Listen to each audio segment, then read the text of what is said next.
All right, so let's jump right in. Today we're taking a deep dive into Bill Cara's Global Markets Navigator report. Yeah, issue 12, Issue 12, dated March 30th, 2025. fresh off the presses, 2025. And we're going to unpack some of the insights.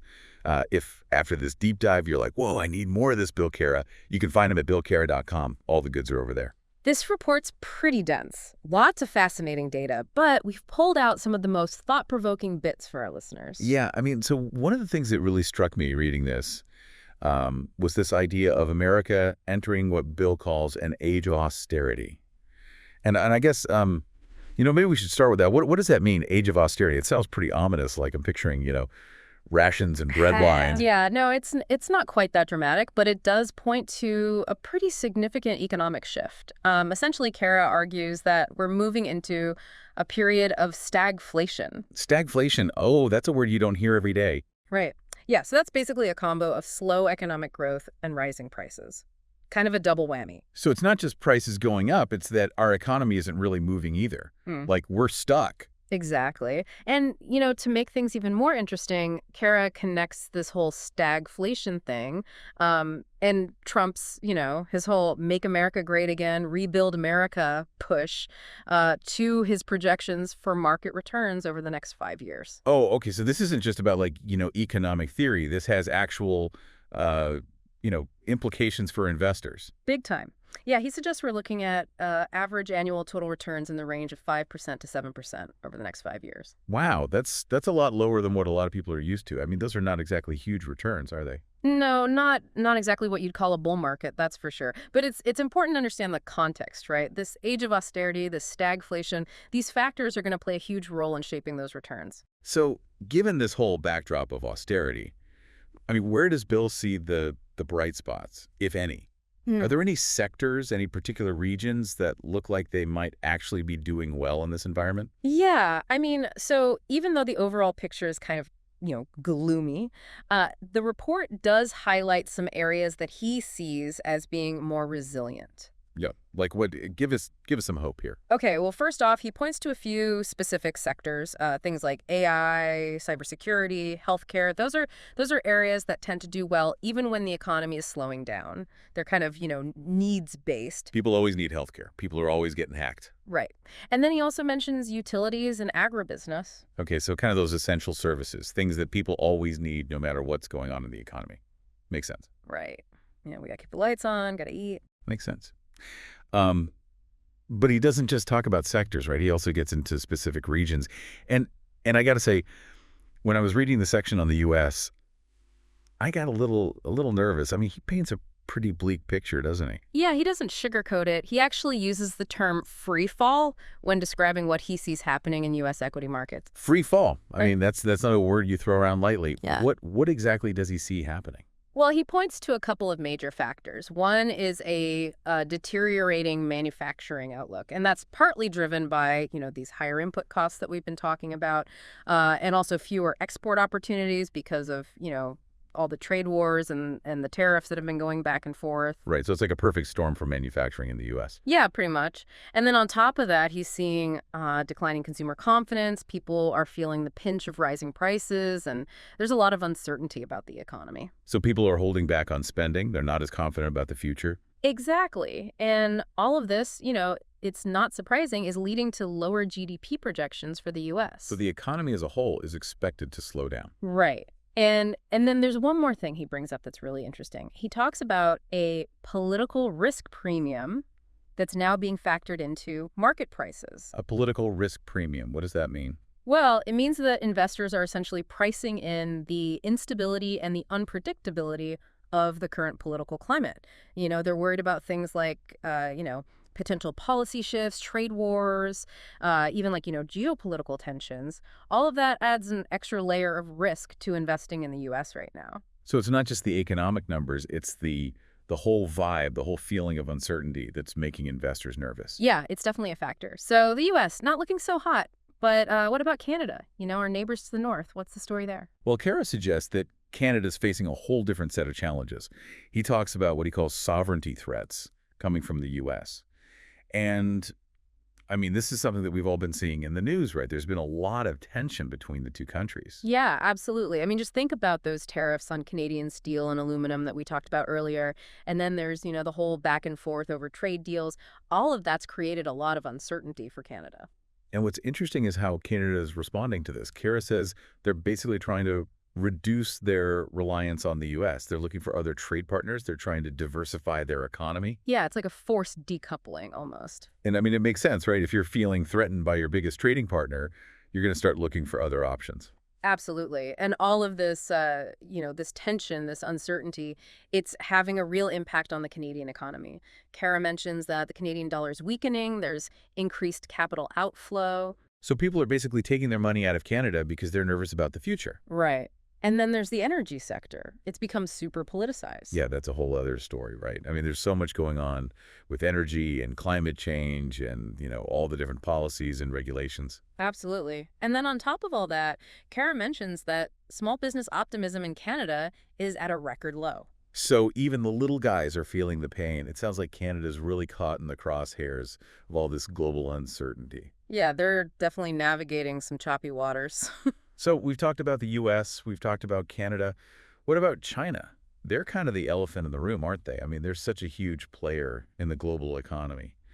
What's Bill's take on China?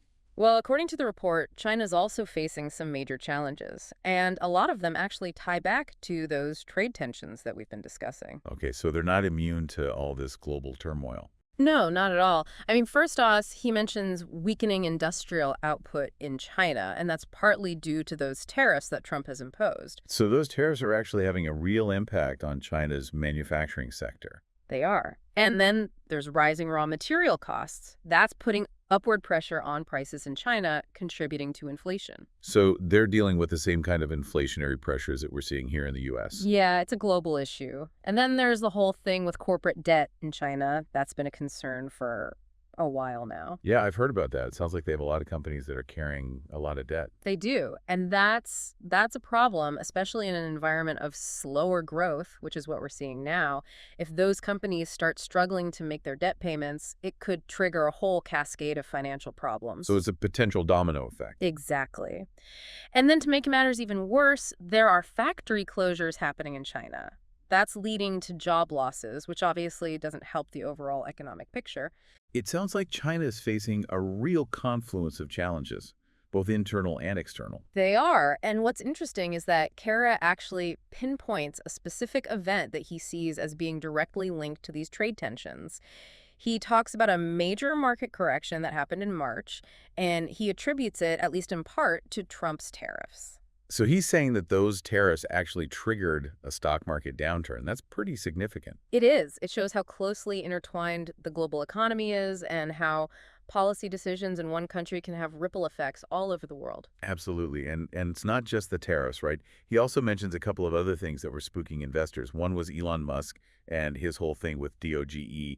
And the other was some leaked communications about a potential military operation in Yemen. Yeah, so the DOGE thing, that was kind of a wild card. Yeah. Musk's involvement with that cryptocurrency, it raised some eyebrows, especially since there were rumors that Trump was somehow involved behind the scenes. It definitely added to this sense of uncertainty and volatility in the markets. It did. And then the Yemen thing, that was even more concerning.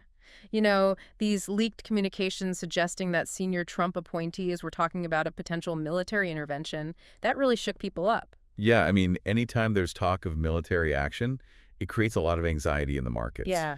And especially when it comes from an administration that's already seen as being unpredictable. Right. Investors don't like surprises, especially when it comes to geopolitics. They want stability, they want predictability. And it doesn't sound like they're getting a lot of that right now. No, not really. I mean, Kara talks about this growing sense of Yankee go-home sentiment around the world. There's a feeling that the U.S. is becoming increasingly isolationist, that it's withdrawing from its role as a global leader. And that's not just a political issue, right? It has economic implications as well. Absolutely. If the U.S. is seen as being unreliable, if it's seen as being a threat to global stability, that's going to make investors nervous. They're going to be less likely to invest in the U.S. They're going to be more likely to pull their money out. So it's a self-fulfilling prophecy almost. The more unpredictable and isolationist the U.S. becomes, the more investors lose confidence and the more the economy suffers. Exactly. And that's a really dangerous cycle to get into. Okay, so we've talked about the big picture, the age of austerity, the challenges facing the U.S., Canada, and China. But I want to shift gears a little bit and talk about something more positive. Bill Cara has this list that he calls the Global Best 50. It's basically his picks for the top 50 companies in the world. And I'm curious, what are some of the names on that list? Oh, yeah. The Global Best 50, it's a pretty impressive lineup. You've got your usual suspects, the tech giants, Like who? like Alphabet. Google. Yeah, Google, Apple, Amazon, NVIDIA, Microsoft, those companies that are just dominating the tech landscapes. The big five. Yeah, pretty much. But it's not just tech. He's got companies from all sorts of different sectors. Okay, so it's a pretty diverse mix. It is. He's looking for companies that are innovative, that are leaders in their industries, that have a global reach. And he's not just looking at, short-term performance, right? He's looking at these companies as long-term investments. Exactly. He's looking for companies that are built to last, that are going to be around for decades to come. So even in this age of austerity, he's still bullish on certain companies. He is. He believes that there are always opportunities to be found, even in challenging times. Okay, so we've covered a lot of ground here. We've talked about the global economic outlook, the challenges facing different regions, the Global Best 50, and I think the big takeaway for me is that we're living in a really uncertain time. There's a lot of volatility. There's a lot of risk out there. But there are also opportunities. There are companies that are going to thrive in this environment. It's just a matter of finding them. Yeah, and I think Bill Cara's report provides a really valuable roadmap for navigating these turbulent times. He's not just highlighting the risks, he's also pointing out the potential rewards. He's giving investors a framework for thinking about the future. And I think that's really important. We can't just be paralyzed by fear. We need to be informed, we need to be strategic, and we need to be willing to adapt. Absolutely. This is not a time to bury our heads in the sand. We need to be engaged, we need to be paying attention, and we need to be making smart decisions. Well said. And for those of you who want to dive even deeper into Bill Cara's analysis, you can find all the details at billcara.com. He's got charts, graphs, data, everything you could possibly want. It's a treasure trove of information. It is. So we hope this deep dive has been helpful. We hope it's given you some food for thought. And we encourage you to keep learning, keep exploring, and keep asking questions. Because in a world that's changing as fast as ours, the only way to stay ahead is to stay curious. Well said. Thanks for joining us. Thanks for having me.